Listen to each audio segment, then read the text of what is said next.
बहुत दिन से इंतज़ार कर रही थी इस पार्सल का, फाइनली ये पार्सल आ ही गया। और ये पार्सल कहाँ से आया है, ये भी मैं आप सब लोग को बता देती हूँ। ये पार्सल आया है मीशो से और सच कहूँ ना तो मीशो की डिलीवरी सर्विसिंग बहुत ज़्यादा बेकार होती है। क्योंकि मीशो से कोई भी चीज़ डिलीवर होने में बहुत ही ज़्यादा टाइम लग जाता है। अब इसी डिलीवरी को देखिए मैंने 15 दिन से ऑर्डर किया हुआ था, ये अब जाके आया है। और इसमें क्या है वो मैं अभी आप लोग को बता देती हूँ। अरे बता क्या देती हूँ, दिखा ही देती हूँ। अब जब आप लोग देख ही रहे हैं तो पूरा ही वीडियो देख लीजिए। और इसकी पैकेजिंग इतनी मजबूत हो रखी थी, पहले तो मुझे लगा कि मैं इसे हाथ से ही खोलूँगी बट मैं कामयाब नहीं हो पाई। उसके बाद फिर मैंने कैंची उठाई, फिर कैंची से काट-पीट के अब इस बॉक्स के टेप को काटते-काटते मैं इतना बोर हो चुकी थी कि मैंने इस बॉक्स को ही पूरा काट दिया, मतलब कि उसके गत्ते को ही चीर-फाड़ करके इसका पोस्टमार्टम कर दिया। अब इसमें से जो चीज़ निकलने वाली है ना, उसका मैं बहुत दिन से इंतज़ार कर रही और काफ़ी दिन से सोचते-सोचते फाइनली मैंने इसे ले ही लिया। ये है चूड़ी रखने वाला चूड़ी केस। क्योंकि मेरे चूड़ी सारी बहुत ज़्यादा हो गई थी और इधर-उधर बिखरी पड़ी रह रही थी, समझ नहीं आ रहा था क्या करूँ?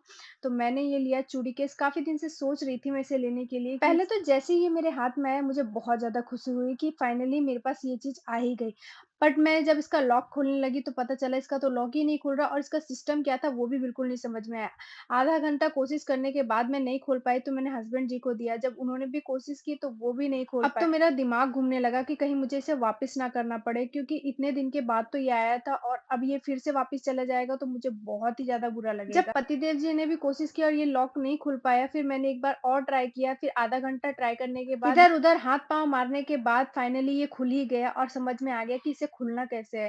पहले तो यही नहीं समझ में आ रहा था कि इसका लॉक खुला है कि कैसे खोलना है इसे, लेकिन बट इसको खोलना नहीं आ रहा था हमें, लॉक तो मैंने खोल लिया था। इसमें चूड़ियाँ बहुत ही सेटल रहती है, इधर-उधर ढूँढने की ज़रूरत नहीं पड़ती और जब भी कोई तीज त्योहार हो तो बैंगल्स आसानी से मिल जाती है। आपको ये बैंगल बॉक्स कैसे लगे कमेंट करके ज़रूर बताएँ।